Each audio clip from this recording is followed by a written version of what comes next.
अस्सलाम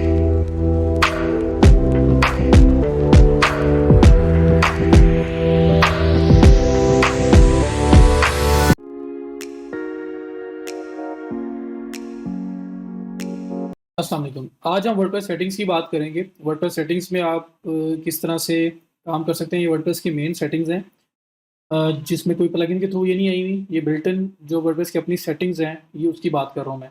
तो आप लेफ्ट साइड बार में आएँगे, ये सेटिंग वाले सेक्शन में। सेटिंग के अंदर आपके पास जनरल सेटिंग्स आ रही हैं, राइटिंग आ रही है, रीडिंग आ रही है, डिस्कशन आ रही है, मीडिया आ रहा है, परमालिंक्स आ रहे हैं, प्राइवेसी आ रही है, लिमिटेड लॉगिन अटेम्प्ट्स आ रहे हैं। तो जर्नल के अंदर क्या है, जर्नल में आप आके अपना टाइटल वगैरह चेंज कर सकते हैं।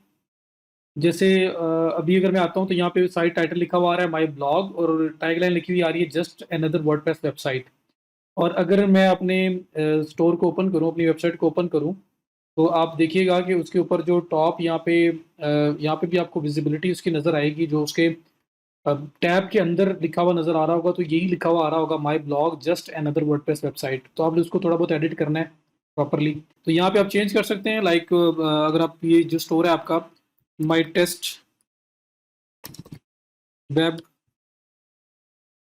शॉप ऑनलाइन, कुछ भी आप ऐसे लिखते हो, ये ऐसे हो जाएगा आपका। और बाकी जिसमें जनरल डेट फॉर्मेट इस तरह की सेटिंग्स हैं, तो सेव कर दें। सेव करने के बाद अब अगर मैं इसको रिफ्रेश करता हूँ और यहाँ पे जो टैब के अंदर जो टेक्स्ट होगा, आप चेक करिएगा माई टेस्ट वेब शॉप ऑनलाइन। तो यहाँ पे आपने टैगलाइन और अपना टाइटल मेन चेंज कर दी है। उसके बाद आपका राइटिंग का सेक्शन है, रीडिंग का सेक्शन है। राइटिंग के सेक्शन में क्या होगा, डिफ़ॉल्ट पोस्ट कैटेगरी क्या है, कि अगर आप किसी पोस्ट की कैटेगरी सेलेक्ट ना करें तो किस कैटेगरी में जाए। तो ये कैटेगरीज कुछ सैम्पल में ऐड हुई हुई हैं। अब मैंने इनको डिलीट नहीं किया, इस वजह से नज़र आ रही है, वरना यहाँ पे सिर्फ और सिर्फ आपको ज्वेलरी नज़र आना था जो हमने ऐड की थी। और उसके बाद डिफ़ॉल्ट पोस्ट फॉर्मेट क्या होगा, स्टैंडर्ड होगा। ये डिफरेंट फॉर्मेट्स अवेलेबल हैं, आप वो यूज़ कर सकते हैं। स्टैंडर्ड ही बेहतर होता है, जो डिफ़ॉल्ट होता है। अगर वो वीडियो पोस्ट है, ऑडियो पोस्ट है, तो फिर हम उस हिसाब से सेलेक्ट कर सकते हैं पोस्ट लेवल पे। उसके बाद आपका ये राइटिंग जर्नल के बाद आपका राइटिंग रिलेटेड सेशन आ रहा है, फिर रीडिंग आ रहा है। रीडिंग में साइट आपकी सोचने के लिए ब्लॉग तो नहीं है और डिस्करेज किया जा सकता है, वो यहाँ पे ये देखें विजिबिलिटी है। उसके बाद आपका होम पेज कौन सा होगा, मेरा होम पेज होम 8 है। मेरा ब्लॉग पेज कौन सा होगा, ब्लॉग है, जो मेन पेजेस में से सिलेक्ट किया गया है हमारा। उसके बाद ब्लॉग पेज पे कितनी पोस्ट शो होंगी, इस तरह की बातें। फिर आपके पास डिस्कशन है, इसमें कमेंट्स वगैरह के रिलेटेड इन्फॉर्मेशन होगी। उसके बाद आपका मीडिया है, जिसमें इमेजेस वगैरह की सेटिंग्स है। उसके बाद परमालिंक्स है। परमालिंक्स में क्या होता है कि आपका जो लिंक स्ट्रक्चर है वो कैसा होगा। तो ये बाय डिफ़ॉल्ट हो सकता है कि आईडीज़ के अंदर पोस्ट शो हो रही हो। लाइक अगर कोई पेज आप ओपन करते हैं अपनी वेबसाइट का, लाइक अबाउट अस ओपन किया, तो ये डॉट कॉम के बाद स्लैश अबाउट आ रहा है। यहाँ पे अक्सर आ रहा होता है इस किस्म का फॉर्मेट, स्लैश के बाद p इज़ इक्वल टू 123, या डेट और टाइम आपकी पोस्ट के अंदर आ रहा होता है, आप नहीं शो करवाना चाहते। तो ये पोस्ट नेम एक फॉर्मेट है जो हम यूजुअली यूज़ करते हैं, जिसमें यूआरएल शॉर्ट से शॉर्ट रखते हुए प्रॉपर यूआरएल और शॉर्ट यूआरएल हम यूज़ कर सकते हैं। तो हम लोग इसको यूज़ करते होते हैं। यहाँ ऑलरेडी बाय डिफ़ॉल्ट वो सिलेक्ट है। फिर कैटेगरीज़ आपने किस तरह शो करवानी है, तो उसके बाद आप लोग फिर शॉप का लिंक कैसा होगा वो देख सकते हैं। And that is it. ये आपका मेन सेटिंग सेक्शन था, जो मुझे लगा कि शायद मुझे आपको बताना चाहिए। जो मेन पॉइंट्स हैं वो हम लोग डिस्कस कर चुके हैं। तो ये कुछ एक्स्ट्रा चीज़ें हैं जो मैं बताना चाह रहा था आपको। तो इसमें सेटिंग्स का मैंने आपको बता दिया, और इसके अलावा फिर टूल्स का सेक्शन है। टूल्स में अगर आप आएँ तो टूल्स में ये आपके पास इंपोर्ट एक्सपोर्ट, अगर आप किसी दूसरी वर्डप्रेस वेबसाइट से डाटा इंपोर्ट करना चाहते हैं, एक्सपोर्ट करना चाह रहे हैं किसी और वेबसाइट पे, तो यहाँ से डाटा जनरेट करके आप इंपोर्ट एक्सपोर्ट कर सकते हो।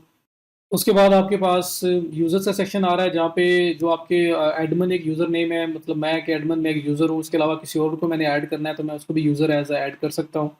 लोगों का डिटेल ऐड कर सकता हूँ, एडमिन ऐड कर सकता हूँ यहाँ पे। तो दैट इज़ ऑल। मतलब ये आपको मैंने सिर्फ दिखाना था कि सेटिंग्स और टूल्स का सेक्शन भी है। तो अगर आप लोगों को लगे कि मैंने आप लोगों के साथ डिस्कस नहीं किया, तो चले मैं उसको थोड़ा-सा एक ओवरव्यू दे दूँ। तो वो मैंने आपको देने की कोशिश की है। और पेजेस की बात हो रही थी, तो अगर आपने कॉन्टैक्ट अस पेज बनाना हो, तो हम लोगों ने कॉन्टैक्ट अस फॉर्म 7 जो है ना वो इंस्टॉल की है। तो क्योंकि हम लोगों ने जब वर्डप्रेस इंस्टॉलेशन की थी और थीम को ऐड किया था, तो बहुत सारे प्लगइन्स ऑलरेडी उन्होंने बोला था कि आप इनको इंस्टॉल करें, एक्टिवेट करें, ये ज़रूरी है। तो उसमें कॉन्टैक्ट फॉर्म 7 भी हो गया था। ना हो तो आपको करना पड़ेगा। आप जस्ट क्या करेंगे, आप प्लगइन्स में जाएँगे, प्लगइन्स में ऐड न्यू, वहाँ पे कॉन्टैक्ट फॉर्म 7 सर्च करेंगे, आपके सामने प्लगइन आ जाएगा, आप उसको इंस्टॉल करके एक्टिवेट कर देंगे। तो हमारे पास है, लेकिन मैं आपको फिर भी बता रहा हूँ, कॉन्टैक्ट फॉर्म 7, इन केस कि अगर आपको खुद करना पड़े तो आप कैसे कर सकते हैं। तो कॉन्टैक्ट फॉर्म 7 मैंने किया, तो देखिए पहले से एक्टिव है, आपको इंस्टॉल करके एक्टिवेट करना पड़ेगा। हमारे पास एक्टिव है। ये वो कॉन्टैक्ट फॉर्म आ रहा है। तो आप इस पे कॉन्टैक्ट पे क्लिक करें, कॉन्टैक्ट फॉर्म्स पे क्लिक करें, आपके पास जो कॉन्टैक्ट फॉर्म्स बने हुए हैं, जो डेमो में इंपोर्ट होके आए हैं, वो नज़र आ जाएँगे।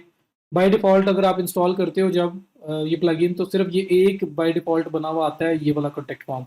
बाकी ये जो आ रहे हैं, ये न्यूज़लेटर के एक्स्ट्रा बने हुए हैं, जो हमारे डेमो के साथ इंपोर्ट होके आए हैं। तो अभी अगर आपको ये अपना स्टैंडर्ड कॉन्टैक्ट फॉर्म जो है वो कॉन्टैक्ट पेज पे एम्बेड करना है, तो कैसे करते हैं? उसके लिए आप क्या करेंगे, आप पेजेस के सेक्शन में जाएँगे। मैं न्यू टैब में पेजेस ओपन कर लेता हूँ, ताकि आपको कॉन्टैक्ट अस पेज बनाना भी आ जाए, उसके ऊपर कॉन्टैक्ट फॉर्म भी डिस्प्ले करवाना आ जाए। वैसे तो ऑलरेडी हमारा डिस्प्ले होगा क्योंकि हमने इम्पोर्ट किया है।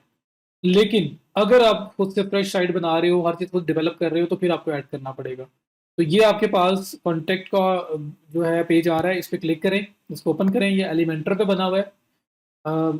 सिंपल एडिटर पे नहीं बना हुआ, गुटनबर्ग पे नहीं बना हुआ, एलिमेंटर पे बना हुआ है, तो मैं आपको एलिमेंटर के थ्रू एडिट करके दिखा दूँगा। अगर सिंपल एडिटर हो तो उसके अंदर भी एडिट करके हम देख लेते हैं। तो किसी भी वे से अगर आपको कॉन्टैक्ट फॉर्म ऐड करना पड़े तो आप कैसे कर सकते हैं, मैंने आपको वो बताना है। तो मैं बैक टू वर्डप्रेस एडिटर में अगर जाता हूँ और कंटिन्यू करता हूँ, तो ये आपका जो मेन एडिटर है उसके अंदर इस तरह से ये डिस्प्ले होगा। ये कॉन्टैक्ट फॉर्म का कोड लगा हुआ है। तो ये कोड असल में आपका कॉन्टैक्ट फॉर्म डिस्प्ले करवाएगा। मैं इसको एलिमेंटर में ले जाता हूँ वापस, क्योंकि एलिमेंटर में ये मेनली बना हुआ है। तो मैं अगर उसमें ले जाता हूँ और वहाँ पे जाके इसको एडिट करने की ट्राई करता हूँ, तो वहाँ पे कैसे ऐड होगा मैं आपको वो भी बता देता हूँ। तो गुटनबर्ग हो जो इसका डिफ़ॉल्ट प्लगइन है, तो गुटनबर्ग हो जो वर्डप्रेस का डिफ़ॉल्ट एडिटर है, या कोई भी एडिटर हो, जैसे एलिमेंटर है, तो आप उसमें कैसे करेंगे मैं बताने लगा आपको। इसमें तो सैंपल में ऑलरेडी बना बनाया आया था, लेकिन ये कैसे आया है, मैं अगर इस सेक्शन को एडिट करना चाहूँ, मैं इस पर क्लिक करता हूँ। ये देखें, ये कॉन्टैक्ट फॉर्म का वही वाला कोड जो मैंने यहाँ से कॉपी किया है, ये वाला कोड यही वहाँ पे लगा हुआ है। तो यहाँ पे डिस्प्ले हुआ है, यहाँ पे कोड पेस्ट हुआ है, तो ये कॉन्टैक्ट फॉर्म नज़र आ रहा है, वरना ये कॉन्टैक्ट फॉर्म नज़र नहीं आना था। मैंने इसको ख़त्म किया, ख़त्म हो गया।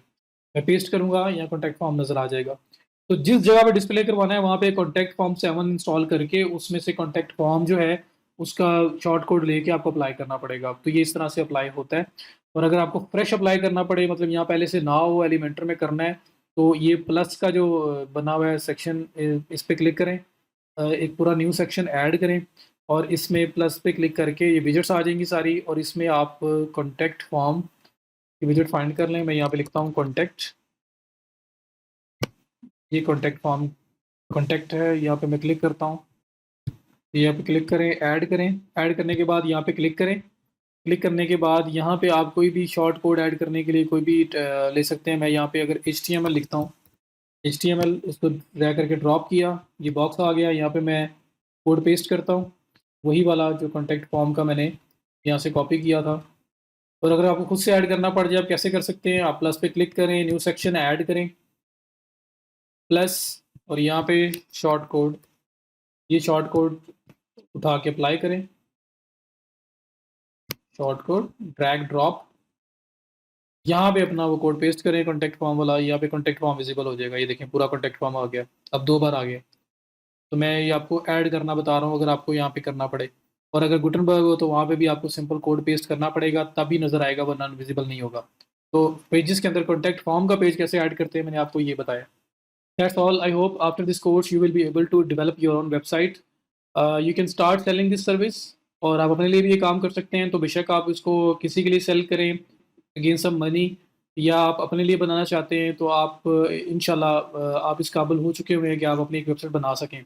वू कॉमर्स को ऐड करने से हम लोगों ने ई कॉमर्स की फंक्शनलिटी एनेबल कर दी। अगर आपने ब्लॉग बनानी है, कोई कॉर्पोरेट साइट बनानी है, तो उसमें इससे कम काम है। तो हमने एक अल्टीमेट काम कर दिया जिसमें काफ़ी सारी चीज़ें डिस्कस कर ली हैं। इंशाल्लाह now you are able to develop your own website. Thank you so much. अपने ट्रेनर वसीम अशरफ को ज़्यादा दीजिए। अल्लाह हाफिज़।